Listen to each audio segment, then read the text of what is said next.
know you all know this song. Please get up and help us sing it.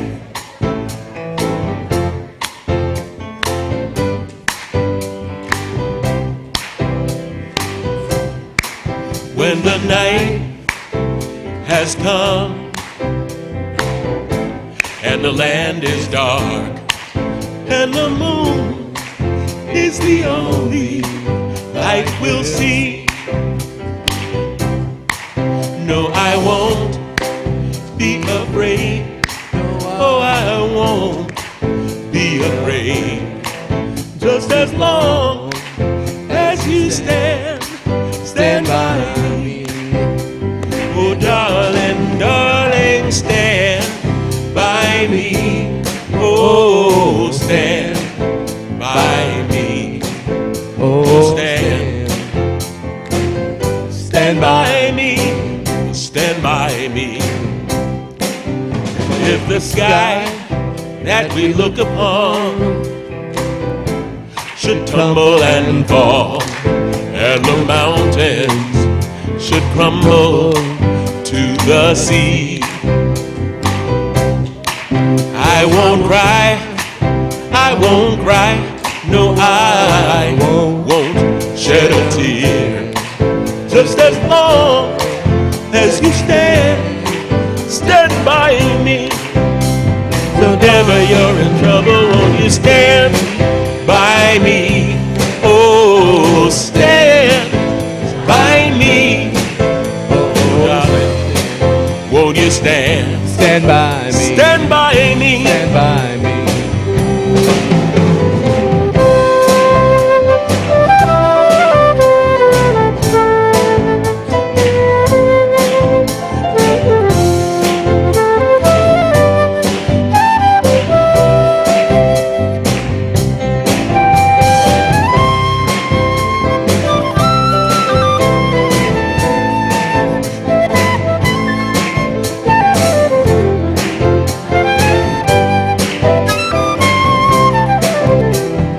Darling, darling, stand by me. Oh, stand by me.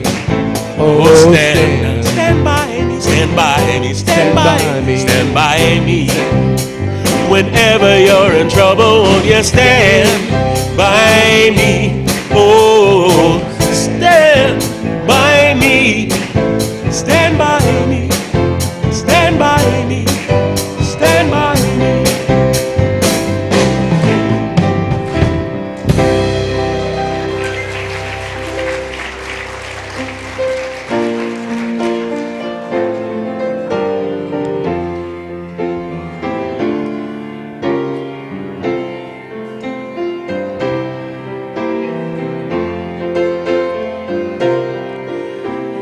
God bless America, land that I love. Stand beside her and guide her through the night with the light from above, from the mountains to the prairies, to the ocean, white with foam.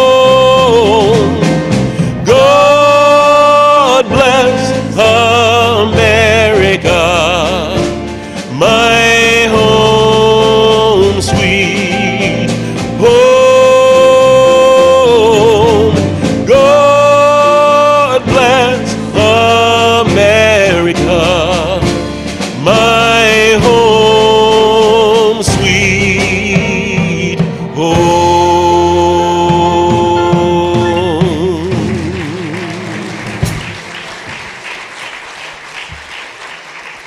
Thank you so much, everyone. Welcome to Unity of the Triangle, and a very happy Memorial Day weekend. It's been a glorious weekend, hasn't it? I've been playing outdoors the last couple of nights and really enjoying that. My name's Jay, and we have Tim up here, John and Robert playing, and you know, it's definitely a time of reflection this weekend, and there are things in our service today that we'll be talking about Memorial Day. So thanks for being here. Let's take a moment to look around and wave and greet everybody, give a smile, and celebrate our community here. I like that big rainbow hand. We have our folks who are tuning in online, I'm sure, and we're glad that you're with us as well. If you brought a friend, you know, we've been asking people to do that. We're glad to have friends here, and you can keep in touch. We've got guest cards to fill out front. There's even like a QR code on the TV monitor you can scan and get taken to our website. But anyway, I'm going to turn it over to Tia, who's here with our young people. Yes, good morning, everybody. I am Tia Redmond, the youth director here, and I would love if we could all join together to bless our youth. Together, you are divine with infinite potential. Thank you. We're going to ask folks to stand one more time as we sing the welcome song.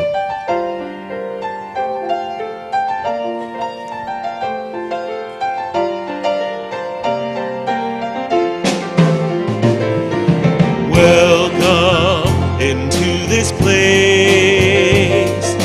Welcome into this open vessel. You desire to abide in the praises of your people. So we lift our hands and we lift our hearts as we offer up this praise unto your name. Welcome into this place. Welcome into this open vessel. You desire to abide in the praises of your people. So we lift our hands and we lift our hearts as we offer up this praise unto your name.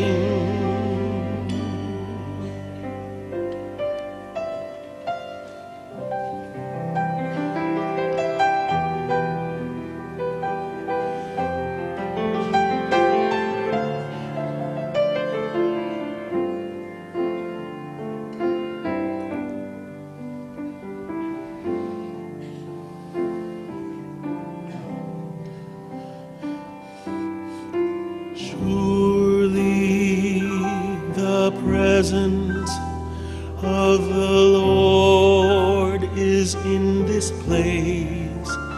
I can feel God's mighty power and God's grace.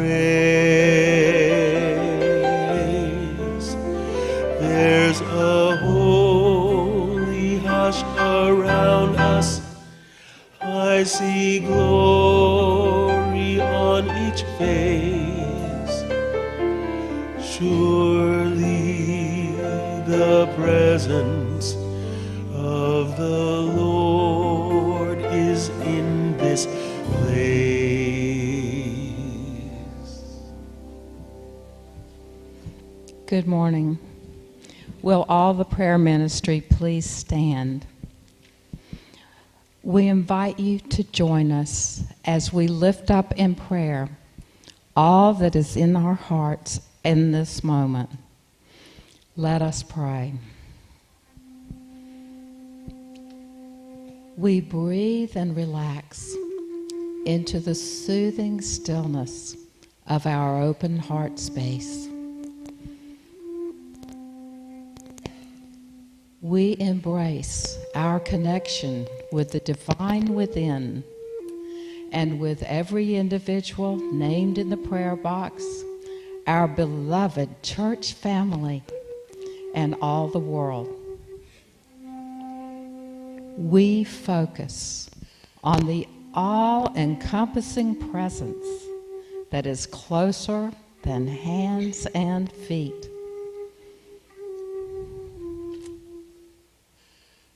We claim our oneness of spirit that soothes and completes us in every way, as we transcend all outer appearances. We surrender every care to the allness of our sacred source and trust in the realization of our wholeness. We are profoundly grateful as we remember that we are eternal spiritual beings enjoying this brief earthly experience, companioned by Spirit every step of the way. And so it is. Amen.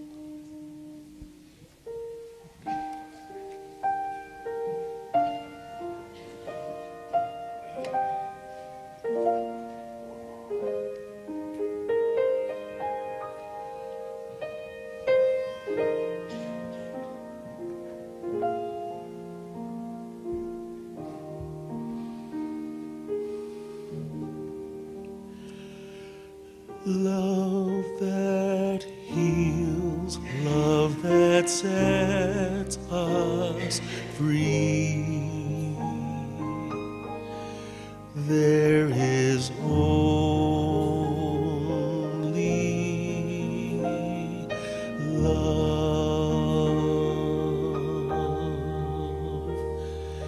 Love that heals, love that sets us free. There is only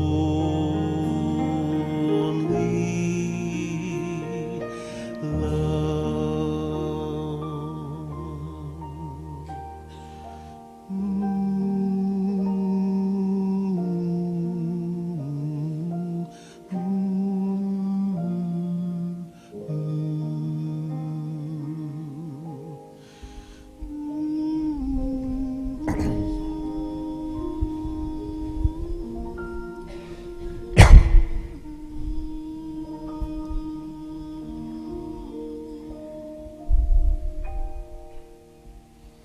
As we settle in and move into meditation by first getting comfortable and then beginning to invite the body to relax. Let us drop into a deeper place. To facilitate that, let's continue to relax the body, but also give the mind something to rest on, that it rests on the breath. So the mind will pay attention to the breath as it comes in and keep its attention there as the breath goes out. Again, as it comes in and then as it goes out. And returning to the breath when it wanders.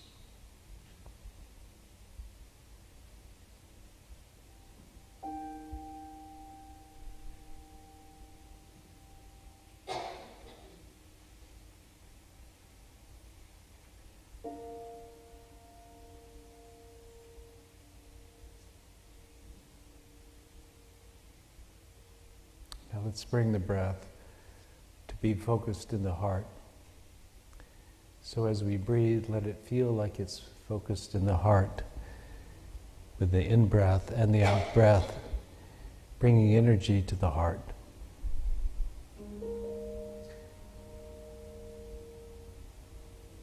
Bringing relaxation to the chest.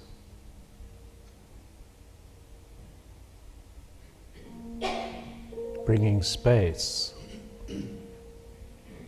for the experience of love and acceptance.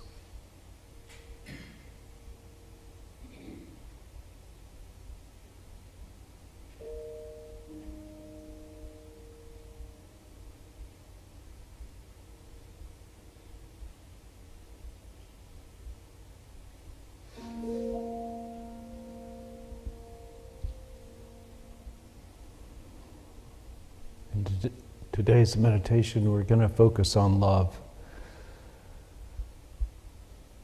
So as we go deeper and deeper, let us continue to bring our breath into the heart.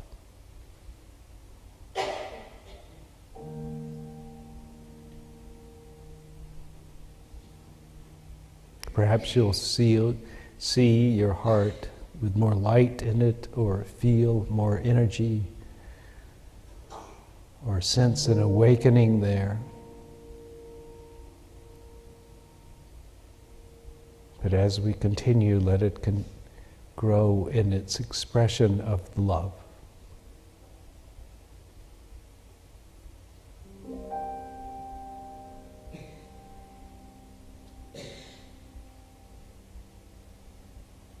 And to make it easier, perhaps it will be good to bring the picture of someone you love to mind. Or maybe it's something you love, or an animal you love. But bring them into your awareness as you breathe into your heart.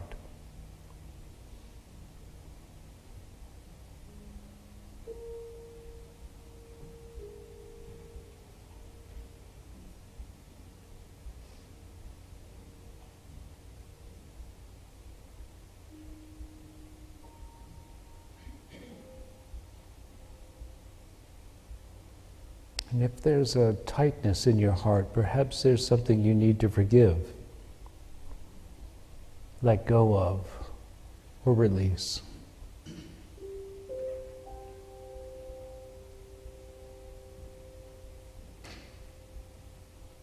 Or perhaps there's a fear in your heart, and you need to feel a sense of trust and well-being.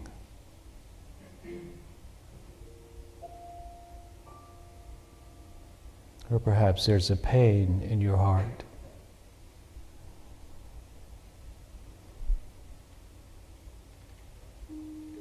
But as we open our hearts, the pain may find a place of peace and solace in the heart.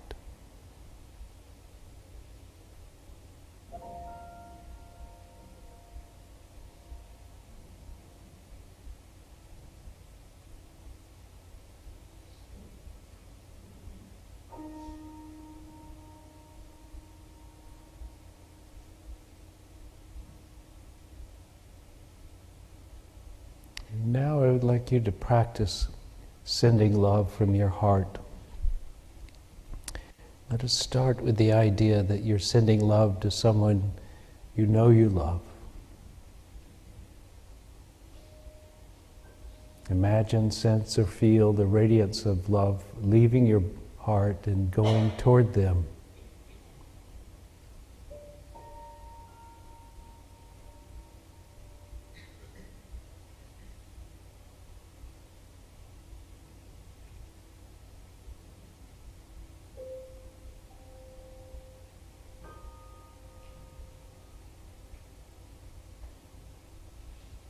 Let us be fearless in this love.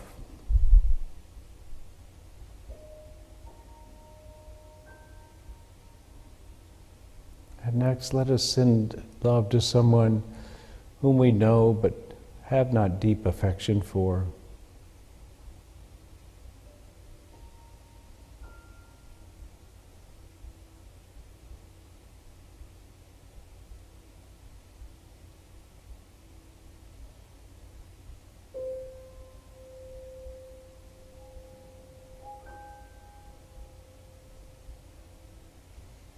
And finally, if we can, let us send love to someone of whom we are afraid or have been hurt by or have anger toward. If we can, let us send love to them.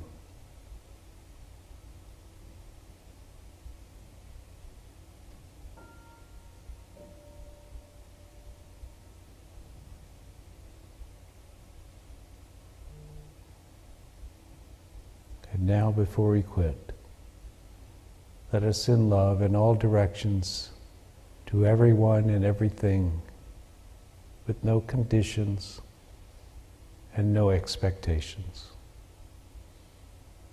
becoming a light of radiant love as we sit together in holy silence.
Give us this day our daily bread. You said you would supply all my needs according to your riches. I have but to ask, and I shall receive.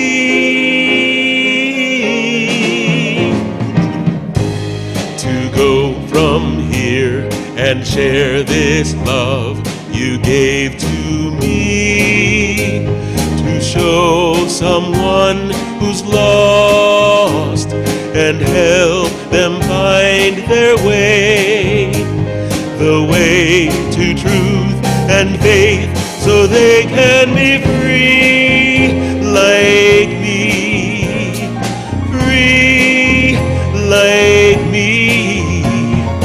Lord, we are your love. Lord, we are your peace. Lord, we are your joy.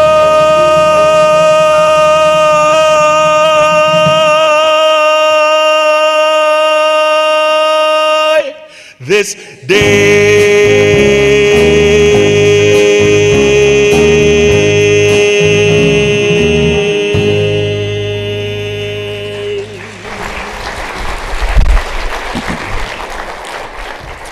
Thank you.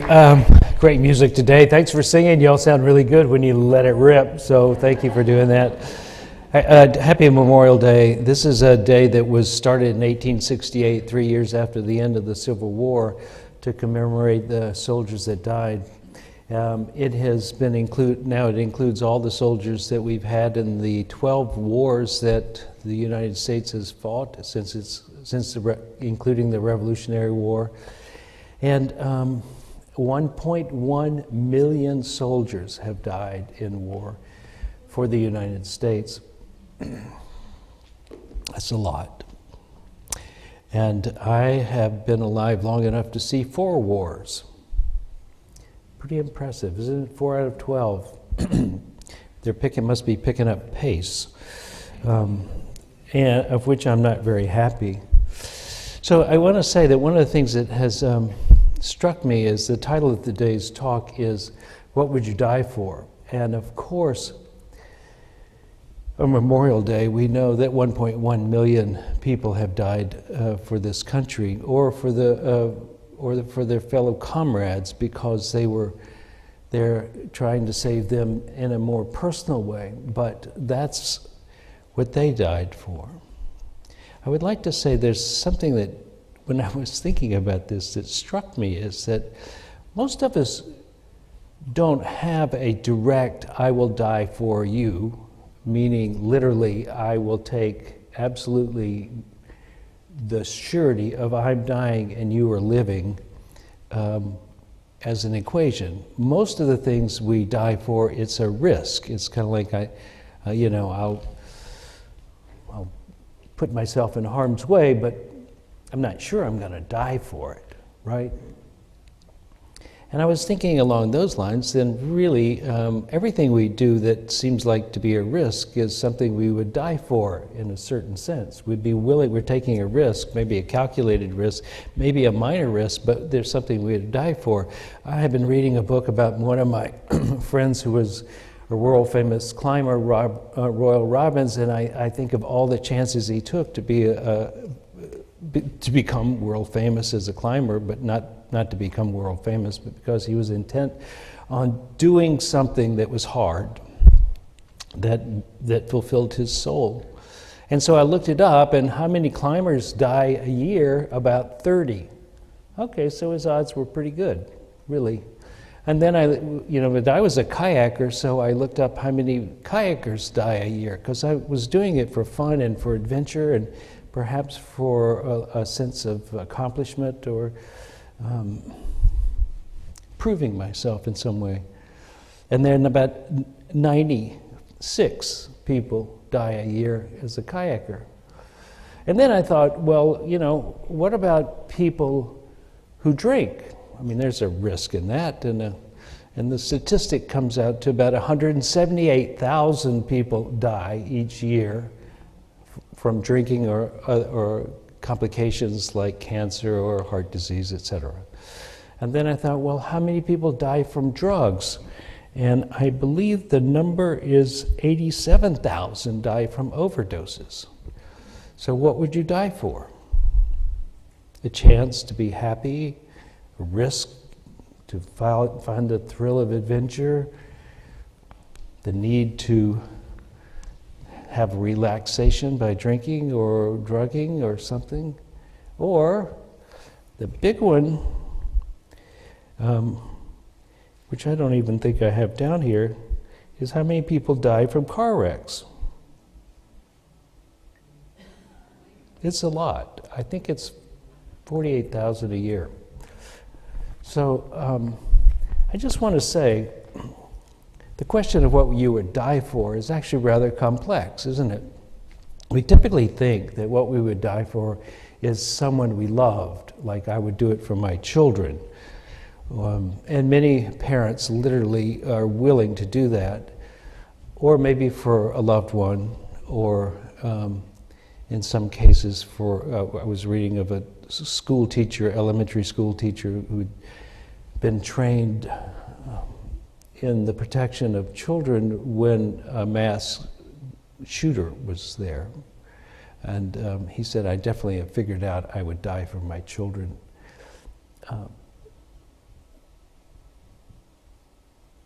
So we got that. And then we have this idea that I might die for a cause. You know, people who die for a cause, who let's say would die for justice or for freedom or something along those lines, who have a philosophical or a ethical idea that they think is worth dying for, and they would actually do that in the service of bringing about more justice or freedom, some sense of equality. And then there's the people who would die for a religious reason, like martyrs in Christianity was well documented in the early part of Christendom, and even occasionally now people die as martyrs in Christianity. And you see in Islam, it seems to be a bit more fashionable now than in Christianity, that people die with saying they're doing it for their religion. There are lots of reasons people would choose to die. I think one of the things that's happened in the 20th and 21st century in America is that many people say, I don't think there's anything I would die for. And I believe that really comes from an over-identification with the body and your life as it is.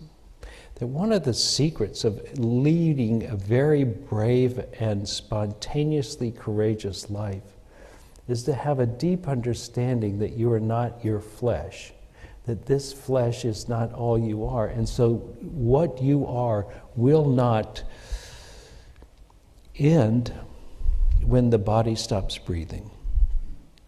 And that's a big leap for many people who have no religious training, no deep spirituality, have no faith in what the traditions have said, is that, you know, you have a life after death.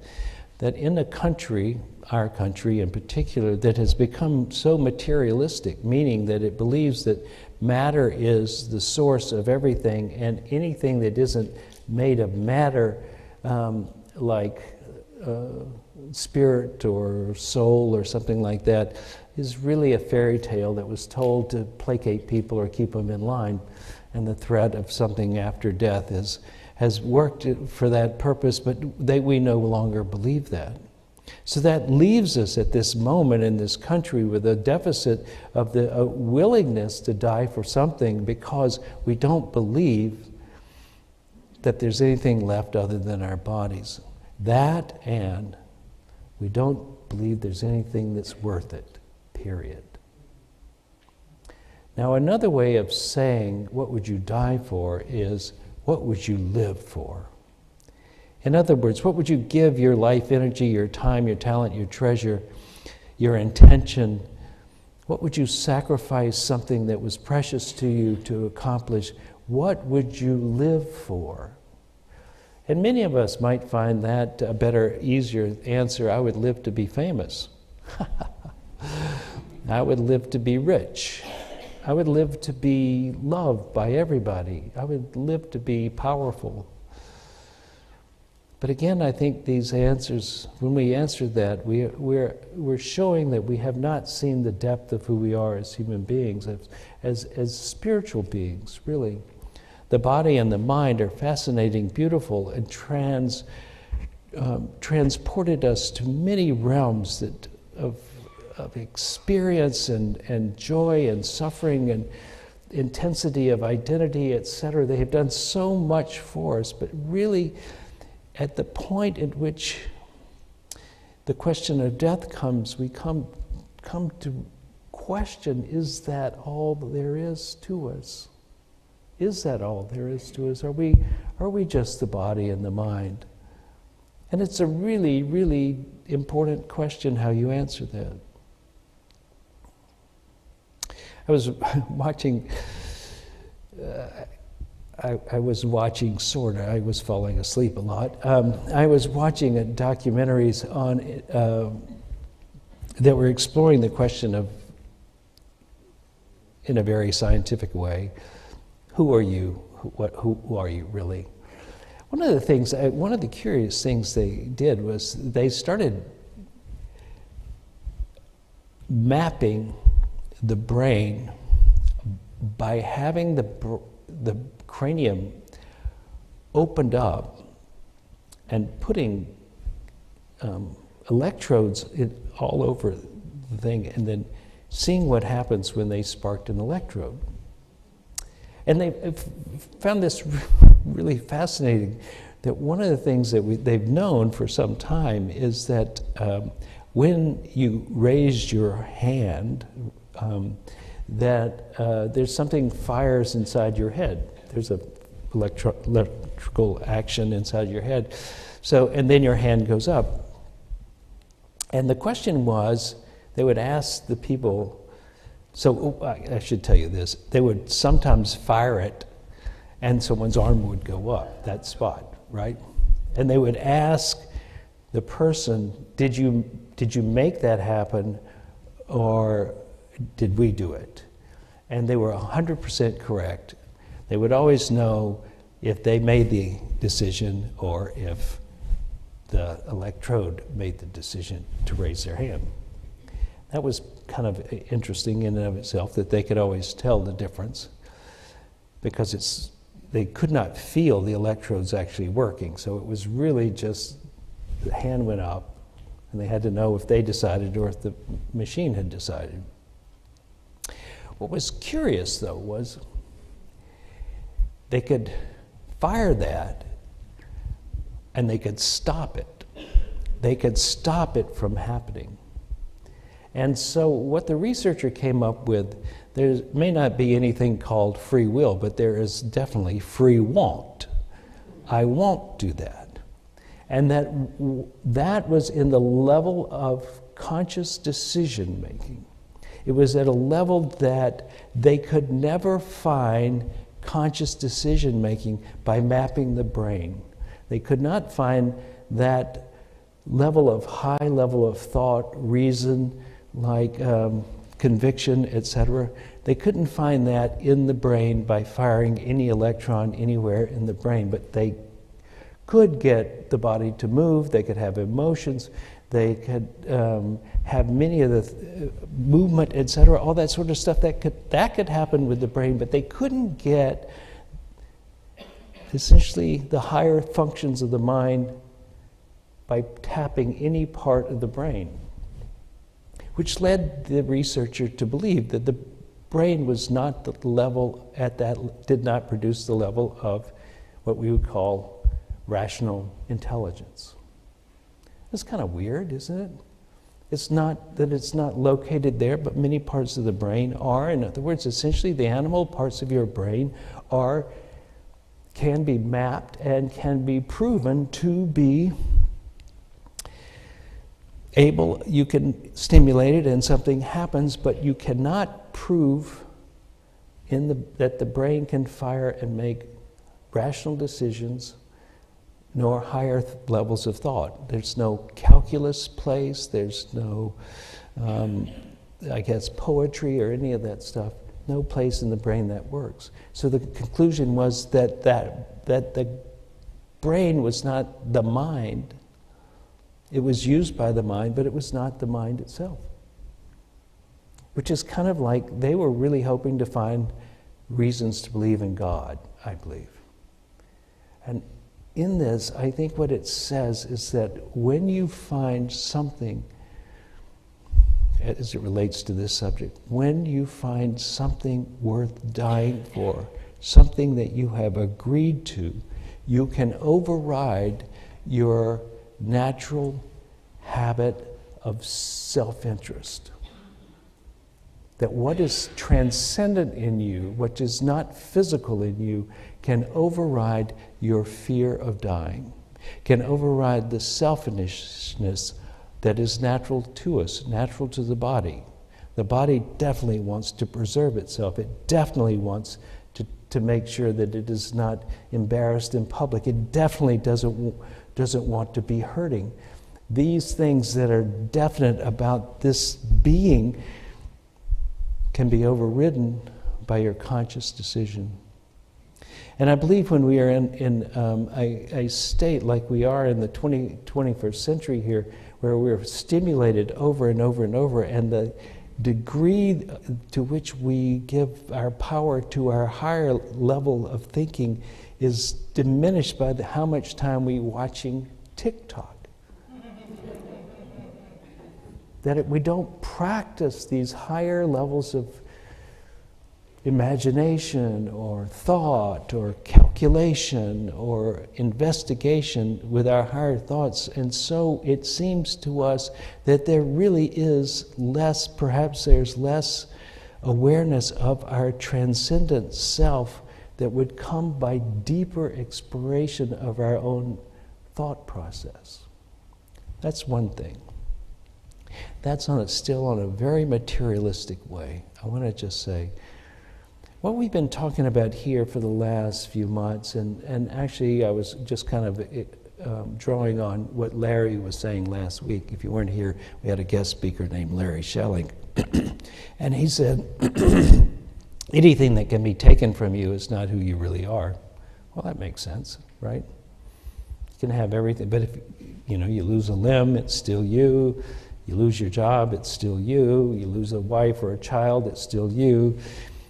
You lose your job, it's still you. So what is the you is the real question.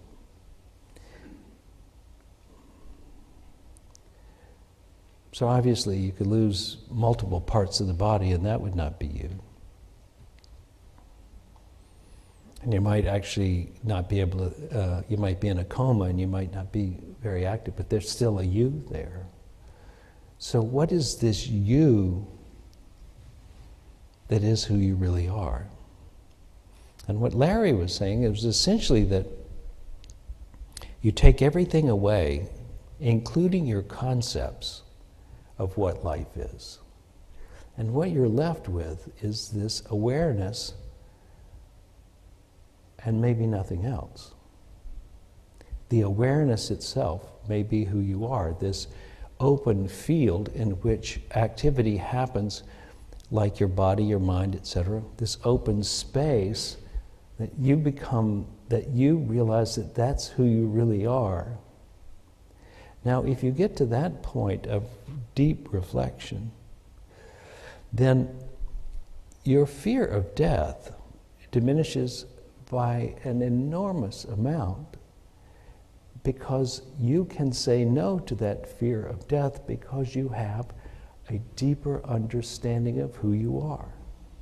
And so when the instinctive fear of death, of pain, of sorrow, or even loss of face, loss of position, which I think is very much body and mind oriented, when you can even see that if you could catch that you are the space in which all events happen and not the events themselves, when you get there, then that which is happening to you can only get so deep into you, because you realize that you are much deeper than that.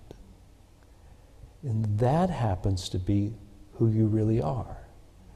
That part that is not scratched or hurt or embarrassed or in fear.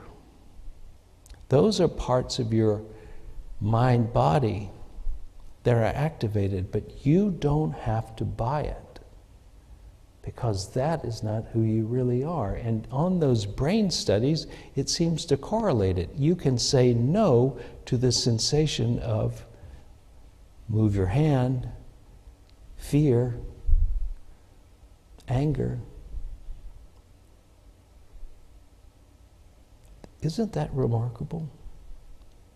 So you really are something that cannot be confined to the body. It may appear to be body, maybe in its expression right this minute, but it is not the totality nor the depth of who you are. And because that is true, then your ability to live life as though you are heroic, willing to die for something,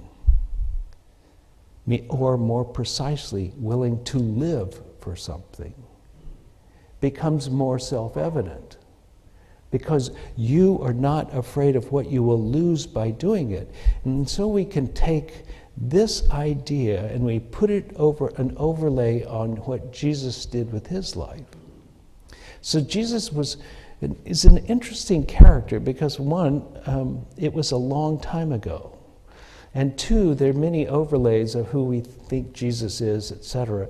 But from the few words that are in the four Gospels, one of the things we get is that this guy was pretty gutsy, willing to tell the Pharisees, and the Sadducees, who were like the quislings and power brokers of the era, you got nothing.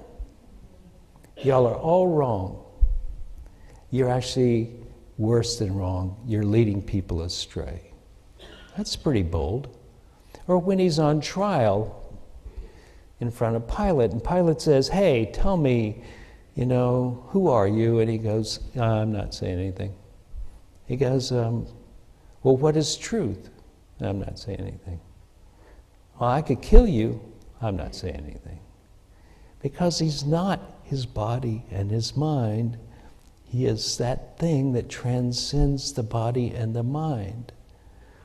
Now, I may be wasting a lot of time on this, but I really think when we get to this clarity that we are not the body and the mind, we start to live with a sense of joy and happiness that cannot be found in getting something new or attaining something. Becomes this joy and happiness becomes like the baseline because, hey, that's what awareness feels like. Joy and happiness and freedom. And we return to our deeper nature over and over. We become more or less happier than we have been before. We do not have an outer reason to be happy because we don't need an outer. If it shows up, wonderful. If it doesn't show up, we're still happy. And it's also my belief, and actually a little bit of my experience, that when you retain this happiness and this joy and this peace, what you find around you is the world begins to shuffle itself and begin to show you more of the happiness and peace experiences and fewer of the angry, loss, and sadness experiences. It's not 100%. We know Jesus died a miserable death, and which brings us to one more thing. You're going to die. Do you know? Not anytime soon, not within I can't foresee that. Yeah, don't we deny it? Don't we all deny it? But it is the period at the end of the sentence of your life. It will happen. And since it will happen, why not live like you've already died?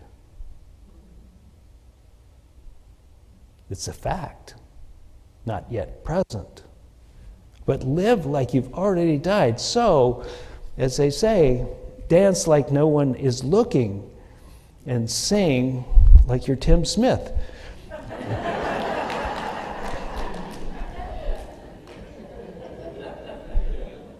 Love without fear. Think of that. How many of us have protected our hearts with our friends or loved ones because we just don't want to feel pain again? Or how many of us choose not to say words of kindness or love because we might look awkward or weird? Or maybe we don't say, hey, you need to stop that because something bad might happen to me. Or, how many of us don't live as boldly as we could because we're afraid we might die in some form or fashion? Society, self-image, physical, emotional, that we might be damaged. Let's just rethink this and consider the possibility that you're dead already. And live this life as though it's already over and you get a chance to do it again. Now, what would we be afraid of? What would we not be willing to do? How protected would we need our hearts to be? How fearless we could be in friendship and in kindness.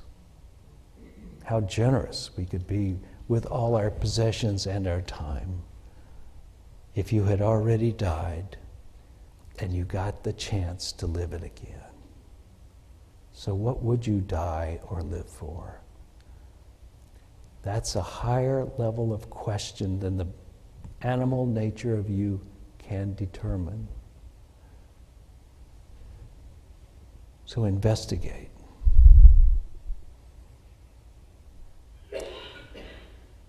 Transmute fear, reluctance into life by realizing there is something to live for. There is something to die for. Because what dies is not who you are. Let us pray.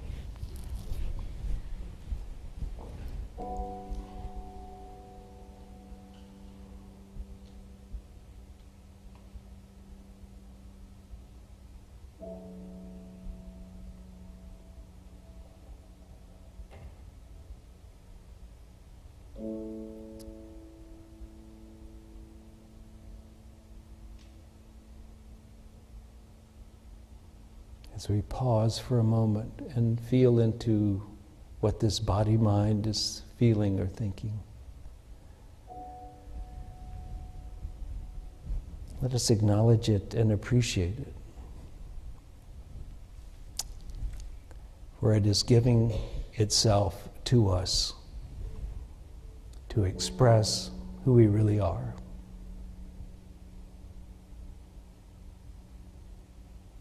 And to that, let us be grateful, deeply thankful,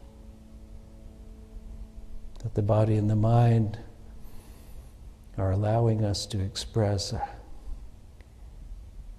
and will be with us until it can no longer do it.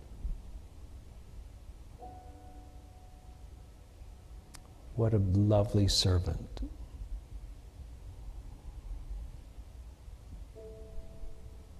Now let us claim a higher, more elevated definition of who we are. You are a part of that one creative presence called God.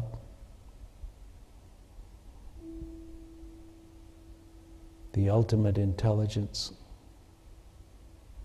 the ultimate awareness, the source of life. That is who the real you is. Let us change our definition and change our destiny by doing it. And so it is. Amen.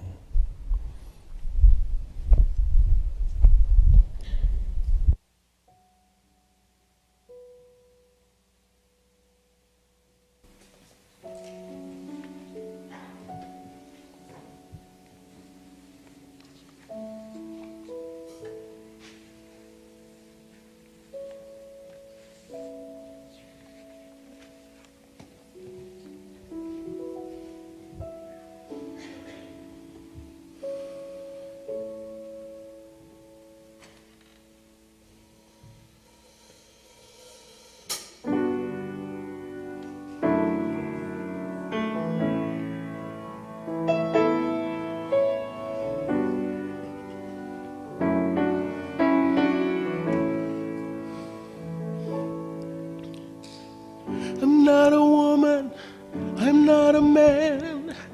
I am something that you'll never understand. I'll never beat you, I'll never lie. And if you're evil, I forgive you by and by. You, I would die for you. Darling, if you want me to, you, I would die for you. I'm not your lover, I'm not your friend. I am something that you'll never comprehend. No need to worry, no need to cry. I'm your Messiah and you're the reason why. 'Cause you, I would die for you. Even if you want me to, you, I would die for you. You're just a sinner, I am told. Be your fire when you're cold. Make you happy when you're sad. Make you good when you are bad. I'm not human, I'm a dove. I'm your conscience, I am love. All I really need is know if you believe. Yeah, you, I would die for you. Darling, if you want me to, you, I would die for you.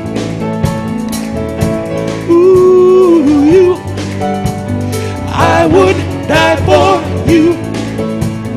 Darling, if you want me to, you, I would die for you. You, I would die for you. Darling, if you want me to, you, I would die for you.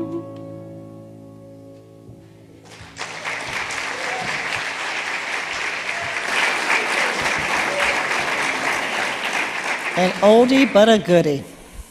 That's great. Thank you so much for doing that. And I didn't know that I was wearing purple today until I got here and realized that the song was purple, and maybe I did know all along. So, good morning, everybody. I'm Josette Wright-Lacey, and I'm here to give you your announcements today. I've been a member of Unity now for close to 14 years, and I've been going for a little longer than that. It took me a while to figure out that I actually wanted to join. So, we've got a couple of announcements for today. Not a whole lot, but we're going to start the summer off with the bang starting next week, June 1st. Are you interested in eating more mindfully? Okay.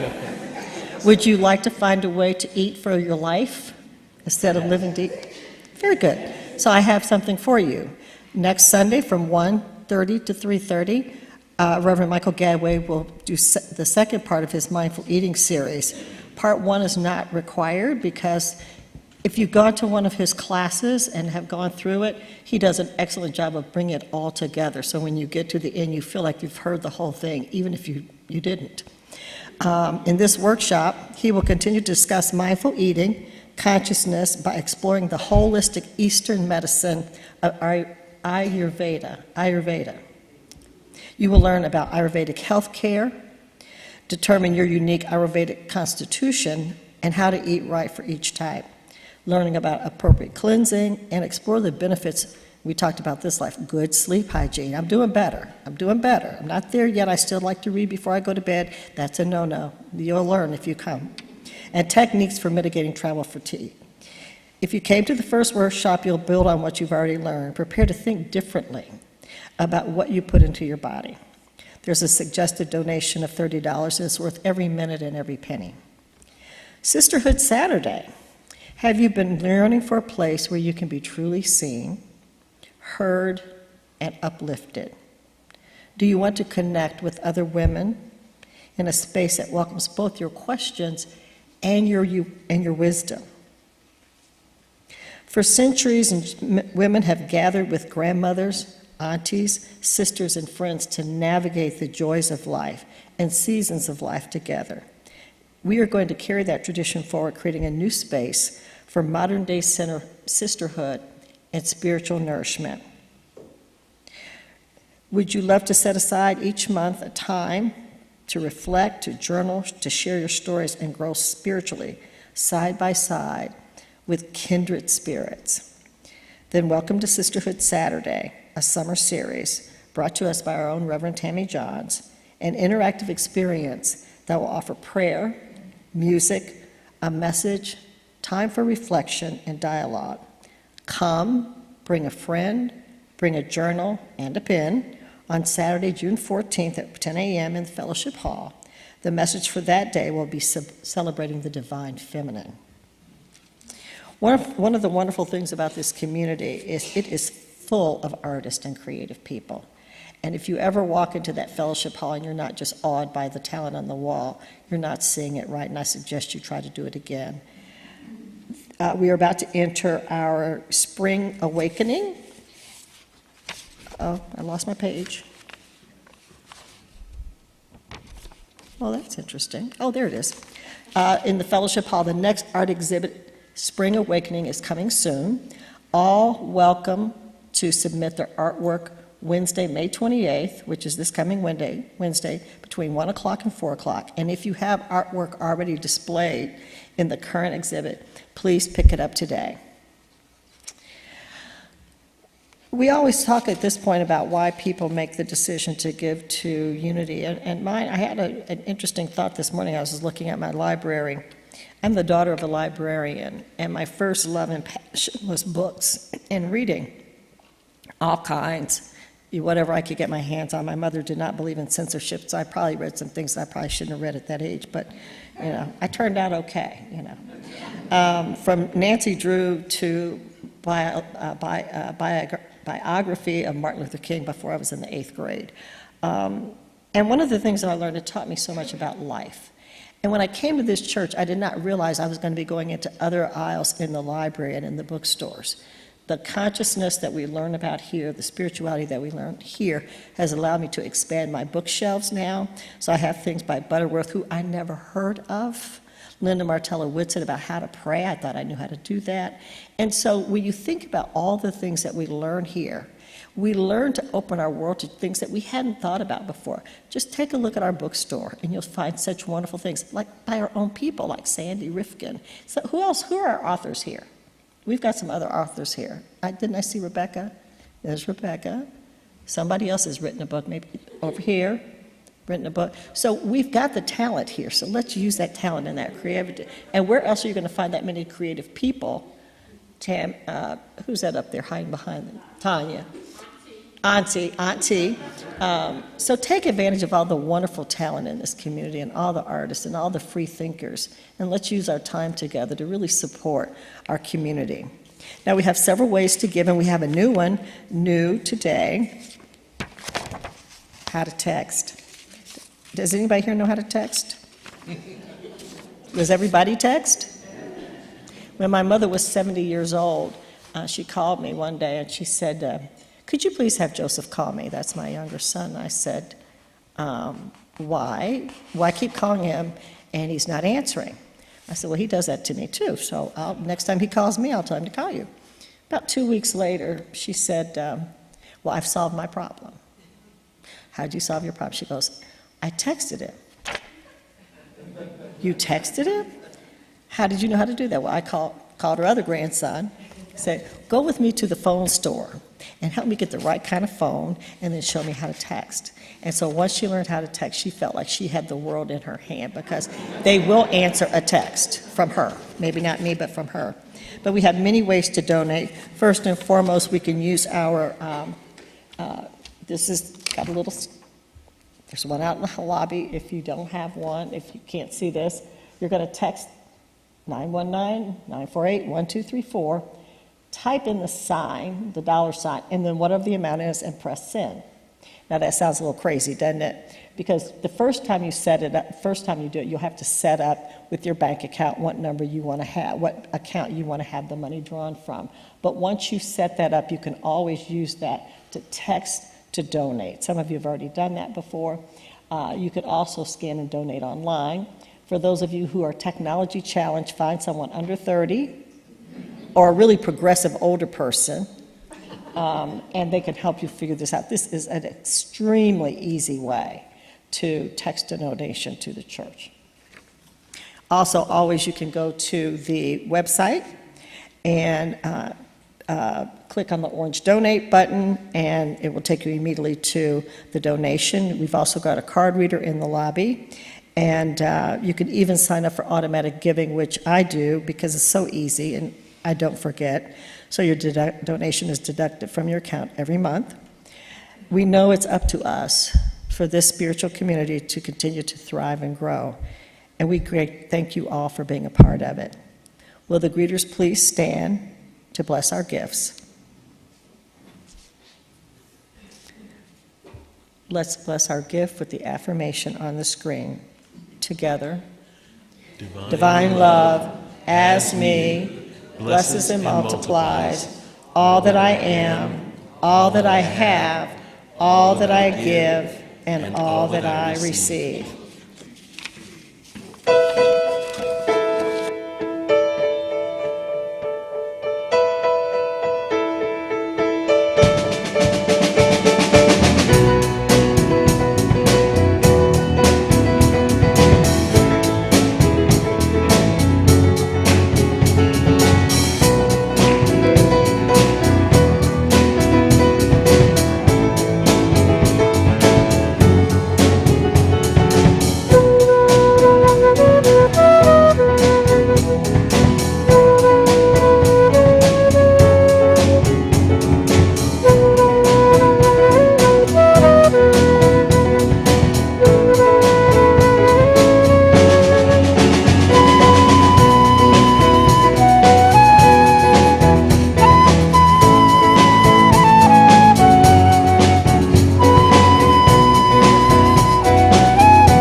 We let the love wash over us. We let it be. We let the love wash over us. We let it be. Let the love, we let the love wash over us. We let it be. Let the love, we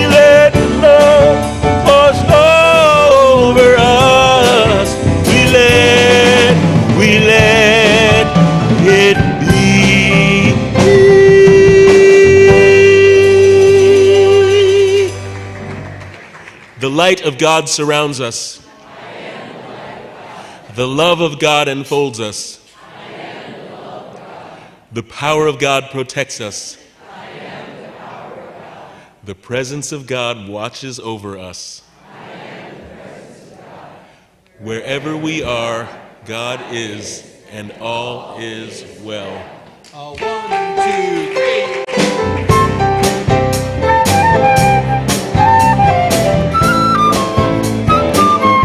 I hope you got something out of today's service.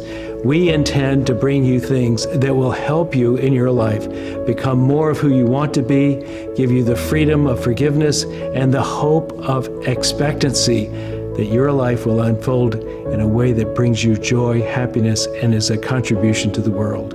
If you would like to contribute to this ministry, please go to unitytriangle.org, hit the donate button, and it will lead you into an easy way of doing that. We thank you for your attention and look forward to seeing you again here.